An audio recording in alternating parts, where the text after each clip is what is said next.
ننني ډایالوګ کې په همدې موضوع بحث لرو. په دې بحث کې راسره د بغلان د خلکو استازی ښاغلی مامور احمدزی میلمه دی. احمدزی صاحب ستړي مه شئ، پخیر راغلی.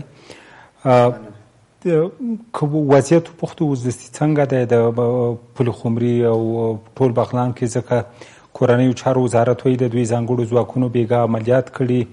هغه درې سیمې چې کرکر او بند دوم ساحه وه، کیلګۍ کې او د ښار نورو ساحو کې وایي عملیات شوي دي. لسګونه طالبان هم وایي وژلي او ساحې هم تصفیه کړي.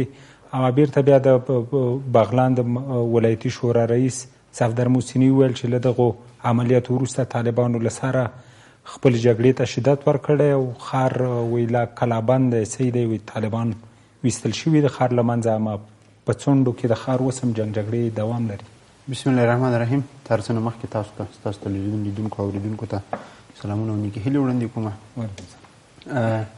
بدبختانه چې تنها په بغلان کې نه، د افغانستان په څو ولایتونو کې د نن د کابل نننۍ بدې پیښې شهیدانو ته د فردوس جنت غوښتنه او زخمیانو ته د الله تعالی دربار نه عاجل شفا غواړم او کورنۍ ته صبر جمیل غواړم. همدا رقم د افغانستان په ټولو هر کې چې پرون په جلال آباد کې مې او شپږ بده پیښې شوې چې موږ تنکي څلور ځوانان د امنیتي ځواکونو لخوا په شهادت رسېدلي، هغو ته هم جنت فردوس او کورنۍ ته صبر جمیل غواړم. دقیقا پلخمري کې تقریبا نن 15مه ورځ شاوخوا کېږي چې د پلخمري مربوطات ساحې د محاصرې لاندې وې. همدا رقم په بغلان مرکزي کې هم په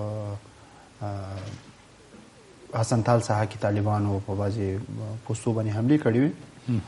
خو هغه کوم ګزارش چې تاسو ته په وزارت داخلي درکړی هغه دقیق ده. وزارت داخلي بېګا شپه عملیات کړي دي. زه خپل هم تر 2 بجو پورې ویښ په همدغه باندې وم چې تماسونه مې مقرره درلودل چې څه وسو څه ونه سول. تېره یکشنبې په ورځ طالبان له حتی کرکر ته راغلي ول، کرکر ساحې ته را داخل سوي وو چې بیا هغلته مقاومت سره مخامخ سول چې هغه له بینه لاړل او همدا رقم بندیدو ته رسېدلي وو، بندیدو ساحه یې نیولې وه. او پرون وزیر آباد ډېرې ساحې د باغ شمال او وزیر آباد دا ساحې نیولې وه او هغه ګزارشونه او خبرونه چې موږ درلودل او معلومات درلودل، طالبانو هڅه دا وه چې د چشمه شفا عمومي پل ده چې د مزار عمومي شهره وصلوي، دې پل باندې دوی هدف و چې دا پل والوځوي.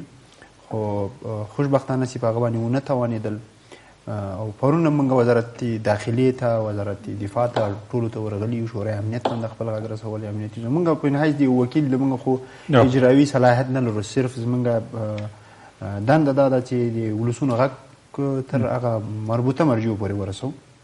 بیا بېګا عملیات سوي دي، عملیات کړي هوایي ځواکونه او زمیني سیاریو قطعې خاص دی وزارت داخلي راځي او د وزارت دفاع کومکي ځواکونه او د ریاست د امنیت کومکي ځواکونه ته رسېدلي او ډېرې ساحې ټولنیزو رسنیو نن ډېر دغسې تصویرونه خپاره شوي وو چې په هغې کې بعضې ودانۍ لیدل کېږي چې سوځېدلې دي، ډېرې تخریب شوي دي.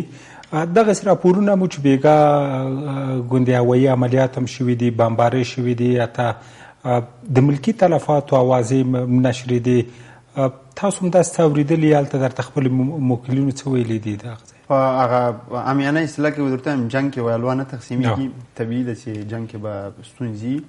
خو خوشبختانه درته وایم چې تاسو په جریان کې چې دا محاصرې یا د جنګونه د تېرې یکشنبې ورځې راهیسې وې، د زمان خیلو، د حسین خیلو همدې ورته په بغلان مرکزي کې او همدا رقم د وزیر آباد دې ساحه کې خلکو دا ساحې وتلي وو، کورونه وتلي وو. ځاني څه ستونزه انشاءالله د تشویش وړ نه ده، چاته ضرر نه ده کېدی شي کم تعداد کسانو ته ما تماس نه، بعضې کسان کې زخمیان سوي ول، چاته دومره ضرر نه ده رسېدی، اما ځاني مالي ضرر رسېدلی ځکه بعضې دوکانونه هغه موږ دولت مقصر ځکه نسو بوللی، طالبانو دا چې ډېری مخکې راځي دوی ملکی خلکو نه استفاده کوي ځکه ملکی خلکو په مابینونو په کورونو په دې ځای